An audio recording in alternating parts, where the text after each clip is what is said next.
Before the world knew his name, before billions of dollars and one of the most powerful criminal empires in history, the man who would later dominate the global cocaine trade was simply a boy growing up in rural Colombia.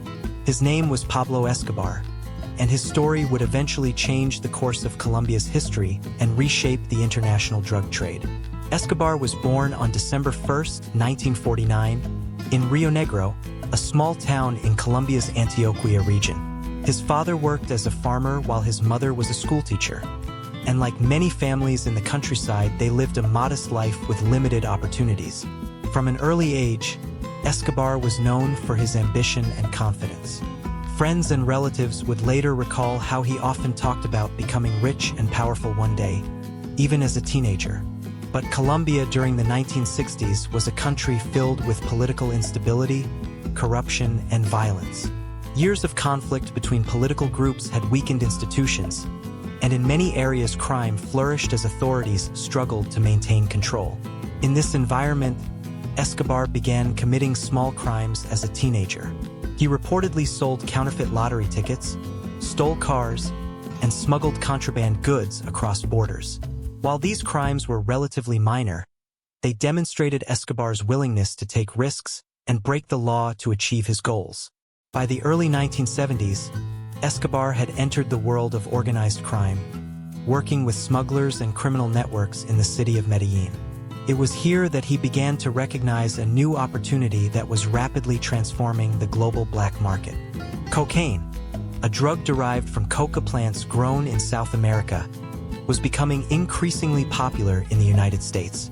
Demand was rising quickly among wealthy users in cities like Miami, Los Angeles, and New York, and traffickers realized that enormous profits could be made by transporting the drug north. Escobar quickly understood the potential of this growing market. Working with other traffickers, he began organizing shipments of cocaine from Colombia to the United States.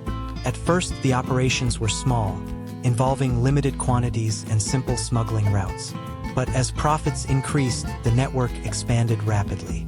Soon planes, boats, hidden airstrips, and secret laboratories in the jungle became part of a massive trafficking system. During this time, Escobar formed alliances with several powerful traffickers, and together they created what would become one of the most infamous criminal organizations in history, the Medellín Cartel. Based primarily in the city of Medellín, the cartel quickly grew into a sophisticated and highly organized network controlling every stage of the cocaine trade. From coca cultivation and drug processing to international transportation and distribution, the cartel built a system capable of moving massive quantities of cocaine across continents. Escobar soon emerged as one of the cartel's most powerful leaders. His ability to organize operations, intimidate rivals, and build loyal networks allowed him to expand the cartel's influence far beyond Colombia. By the late 1970s and early 1980s, the Medellín Cartel had become the dominant force in the global cocaine trade. At its peak, the cartel was responsible for smuggling an estimated 80% of the cocaine entering the United States. The profits generated by this trade were staggering.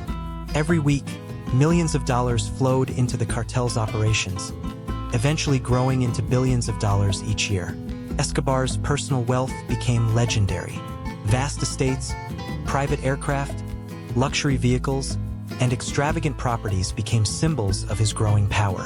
One of his most famous properties was Hacienda Napoles, a massive estate filled with mansions, lakes, and even exotic animals imported from around the world. But with wealth came greater ambition. Escobar did not want to remain simply a criminal leader operating in the shadows. He wanted influence, legitimacy, and political power. During the early 1980s, Escobar began investing in communities across Medellín, building housing for the poor, funding public projects, and donating money to families who had long been ignored by the government. These actions earned him support from many residents who saw him as a benefactor rather than a criminal. For some people in poor neighborhoods, Escobar appeared to be a man who cared about their struggles and was willing to use his wealth to help them. But behind this public image, the cartel continued expanding its operations and consolidating power. Rival traffickers who challenged Escobar often disappeared or were violently eliminated. Law enforcement officers and officials who attempted to interfere with cartel activities faced threats, bribery, or assassination. Violence became a central tool in maintaining control over the rapidly growing cocaine empire. This combination of wealth, influence, and intimidation allowed Escobar and the Medellín Cartel to dominate the international drug trade for years. Yet, even as the cartel reached unprecedented levels of power, the forces that would eventually bring down Escobar were beginning to gather. Governments in Colombia and the United States were becoming increasingly aware of the scale of the cocaine trade and the danger posed by the cartel's influence. Investigations, law enforcement operations, and political pressure would soon intensify, setting the stage for a dramatic conflict between Escobar's empire and the authorities determined to destroy it. As the power of the Medellín Cartel continued to grow during the early 1980s, the wealth flowing into the hands of Pablo Escobar became almost unimaginable. Every shipment of cocaine entering the United States generated millions of dollars, and the cartel was moving massive quantities every week. At the height of the operation, the cartel was reportedly earning tens of millions of dollars every single day. The sheer amount of cash created a strange problem for Escobar and his organization. They had more money than they could easily hide or spend. Large portions of the profits were buried underground, hidden inside walls, or stored in warehouses across Colombia. In fact, members of the cartel later revealed that millions of dollars were lost every year simply because rats chewed through stacks of hidden banknotes. Escobar himself became one of the richest men in the world. At one point, he appeared on the billionaire list published by Forbes, placing him among the wealthiest individuals on the planet. But Escobar did not live quietly. He built enormous estates, purchased luxury vehicles, private aircraft, and created one of the most extravagant private properties in Colombia. His most famous estate, Hacienda Nápoles, became a symbol of his incredible wealth and influence. The massive property included multiple mansions, lakes, a private airport, and even a zoo filled with exotic animals such as elephants, giraffes, and hippopotamuses. Yet despite all this wealth, Escobar wanted something even more powerful than money. He wanted legitimacy and political influence. In the early 1980s, Escobar began presenting himself not just as a businessman but as a man of the people. In poor neighborhoods of Medellín, he funded housing projects, built soccer fields, and donated money to struggling families who had long been ignored by the government. For many residents living in poverty, Escobar became something of a local hero. People began referring to him as a benefactor who used his wealth to improve their lives. This popularity allowed Escobar to enter politics. In 1982, he became an alternate member of the Colombian Congress, gaining a position that gave him prestige and influence within the government. For a moment, it appeared that the notorious drug trafficker had successfully begun transforming himself into a respected political figure. But not everyone believed his carefully constructed public image. One of Escobar's strongest critics was Rodrigo Lara Bonilla. As a government official committed to fighting corruption and drug trafficking, Bonilla began publicly exposing Escobar's criminal connections. The accusations threatened to destroy Escobar's political ambitions. Soon newspapers and political opponents began revealing evidence linking him to the cocaine trade and the Medellín Cartel. Under growing pressure, Escobar was forced out of politics. But the humiliation and exposure pushed him toward a far more dangerous path. Shortly after the confrontation, Rodrigo Lara Bonilla was assassinated in 1984. His murder shocked the country and signaled the beginning of a violent conflict between Escobar and the Colombian state. From this moment forward, Escobar would no longer attempt to gain political power peacefully. Instead, he began using terror, intimidation, and violence to protect his empire. The central issue that ignited the conflict was extradition. The Colombian government had signed agreements with the United States allowing major drug traffickers to be sent to American prisons. For Escobar, this was the greatest threat imaginable. A prison in Colombia might still allow him influence and control, but a prison in the United States would place him completely beyond his network and power. Escobar therefore launched a campaign to stop extradition at all costs. The message he sent to politicians, judges, and police officers was brutally simple: accept his bribes or face deadly consequences. This strategy became known throughout Colombia as plata o plomo, meaning silver or lead. Officials could take the money, or they could take a bullet, Over the next several years, Colombia experienced a wave of violence unlike anything in its modern history. Judges, journalists, police officers, and political leaders were targeted by the cartel. Car bombs exploded in cities, and assassinations became frighteningly common. Escobar's war against extradition reached a horrifying peak in 1989, when a bomb destroyed Avianca Flight 203 shortly after takeoff from Bogotá. The explosion killed more than 100 passengers and crew members. The target was believed to be a presidential candidate who Escobar thought was on the flight. The bombing shocked the world and revealed the extreme lengths Escobar was willing to go in order to maintain his power. As the violence escalated, both the Colombian government and the United States intensified their efforts to destroy the Medellín Cartel. Special law enforcement units were formed, and intelligence agencies began working together to track Escobar's movements and dismantle his network. Yet despite the massive pressure building against him, Escobar remained one of the most elusive and powerful criminals in the world. His empire still generated enormous wealth, and his loyal network of supporters and informants helped him avoid capture. But the war he had started was slowly tightening around him, and the forces determined to bring him down were becoming stronger and more organized every day. By the late 1980s, the war between the Colombian government and the empire of Pablo Escobar had reached a level of violence that shocked the world. Cities across Colombia were experiencing bombings, assassinations, and constant fear as Escobar attempted to force the government to abandon the policy of extraditing drug traffickers to the United States.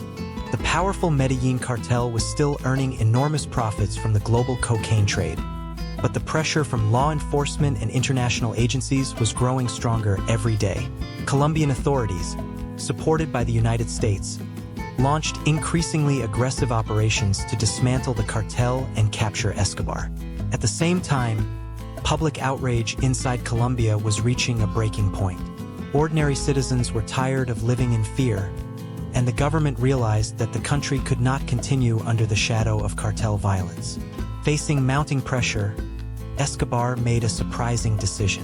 In 1991, he offered to surrender to the Colombian government, but only under very specific conditions.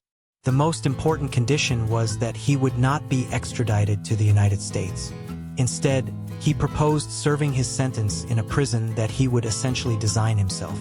The government, desperate to end the wave of violence, agreed to the deal. Soon Escobar moved into a facility known as La Catedral. Officially, it was a prison, but in reality it resembled a private luxury compound perched on a hillside overlooking the city of Medellín.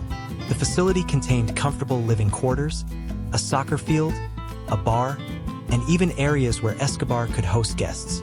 From inside this so-called prison, Escobar continued to run large portions of his criminal empire. Members of the cartel visited frequently, and operations continued with little interruption.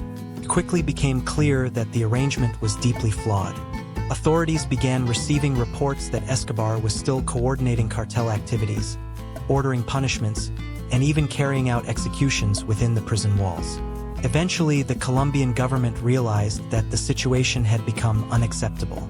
In 1992, officials decided that Escobar would be transferred to a traditional high-security prison where he could no longer operate freely. But Escobar had anticipated such a move. Before authorities could carry out the transfer, he escaped from La Catedral. The escape shocked the nation and humiliated the government. One of the most powerful criminals in the world had once again disappeared into hiding. His escape triggered one of the largest manhunts in modern history. Colombian police and military units began searching the country for any trace of Escobar's whereabouts. With assistance from the United States, a special task force known as the Search Bloc was formed specifically to capture him. This elite group worked closely with intelligence agencies, using advanced surveillance technology and informants to track Escobar's movements. But the hunt for Escobar became even more complicated because another powerful force had entered the conflict. A mysterious group known as Los Peeps began targeting Escobar's allies, properties, and financial networks. The group's name stood for People Persecuted by Pablo Escobar, and it included rivals from other cartels, former associates, and individuals seeking revenge for the violence Escobar had caused. Los Peeps launched a ruthless campaign against Escobar's organization. Safe houses were destroyed, cartel members were hunted down, and the infrastructure supporting Escobar's empire began collapsing piece by piece. As pressure from both the government and Los Peeps intensified, Escobar found himself increasingly isolated. His vast fortune could no longer guarantee safety. Many of his allies were dead, captured, or forced into hiding. The once unstoppable empire of the Medellín Cartel was beginning to crumble. Meanwhile, the search block continued narrowing down Escobar's location. Intelligence teams intercepted communications, monitored contacts, and slowly built a picture of his remaining support network. Escobar was constantly moving between hiding places, trying to stay one step ahead of those hunting him. Yet each move made his situation more desperate. The man who once controlled a global criminal empire now found himself living like a fugitive, unable to remain in one place for long. As the months passed, the search tightened around him, and it became clear that Escobar's time at the top of the criminal world was rapidly coming to an end. By 1993, the once powerful empire of Pablo Escobar had begun to collapse under enormous pressure. Only a few years earlier, he had been one of the richest and most feared men in the world, controlling vast portions of the global cocaine trade through the powerful Medellín Cartel. But now his network was crumbling. Many of his closest allies had been arrested, killed, or forced into hiding. The combined pressure from Colombian authorities, international intelligence agencies, and rival groups was steadily dismantling the empire he had spent decades building. The special law enforcement unit created to hunt him, the search block, was working day and night to track his movements. With support from the United States, investigators used advanced surveillance technology and intelligence gathering to intercept communications and follow leads. At the same time, the vigilante group known as Los Peeps continued targeting anyone connected to Escobar's organization. Safe houses were destroyed, financial networks were attacked, and former allies were hunted down. Every week, Escobar lost more of the infrastructure that had once protected him. Forced into constant movement, Escobar began hiding in small apartments and secret locations around Medellín. The man who once owned massive estates and lived in extraordinary luxury was now living like a fugitive. His wealth could no longer guarantee security. Each day became a struggle to avoid capture. Despite the growing danger, Escobar refused to leave Colombia. Some believed he remained because he still hoped to negotiate with the government, while others believed he simply refused to abandon the country that had made him powerful. During this time, he attempted to stay in contact with his family, especially his wife and children. These phone calls would ultimately become a critical mistake. Intelligence teams monitoring communications began narrowing down the possible locations from which Escobar was making his calls. Slowly, the investigators closed in on the area where he was hiding. On December 2nd, 1993, one day after Escobar's 44th birthday, members of the search block finally located him in a modest neighborhood in Medellín. The discovery came after authorities traced one of his phone calls and quickly moved forces into the area. As police units surrounded the building, Escobar attempted to escape across the rooftops. What followed was a brief but dramatic chase. Gunfire erupted as Escobar and one of his bodyguards tried to flee. Within moments, the confrontation was over. Pablo Escobar was shot and killed on the rooftop. News of his death spread rapidly across Colombia and around the world. For many people in Colombia, the death of Escobar marked the end of one of the darkest and most violent chapters in the nation's history. Years of bombings, assassinations, and fear had left deep scars on the country. Thousands of lives had been lost during the cartel wars, including police officers, politicians, journalists, and innocent civilians. Yet Escobar's legacy remains complex and controversial. To many, he was a ruthless criminal responsible for extraordinary violence and suffering. But in some communities where he had built homes and funded projects, a portion of the population continued to remember him as a figure who helped the poor when the government did not. Even today, decades after his death, the story of Escobar continues to fascinate people around the world. His rise from a small-town boy to the leader of one of the most powerful criminal empires in history remains one of the most dramatic stories of power, ambition, and downfall. The life of Pablo Escobar serves as a powerful reminder of how the pursuit of wealth and power without limits can lead to destruction on an enormous scale. His empire once controlled a global industry worth billions of dollars, but in the end it collapsed under the weight of violence, greed, and relentless pursuit by those determined to bring him down. The legend of Escobar may live on in books, films, and documentaries, but the reality of his reign left a lasting impact on Colombia and the world.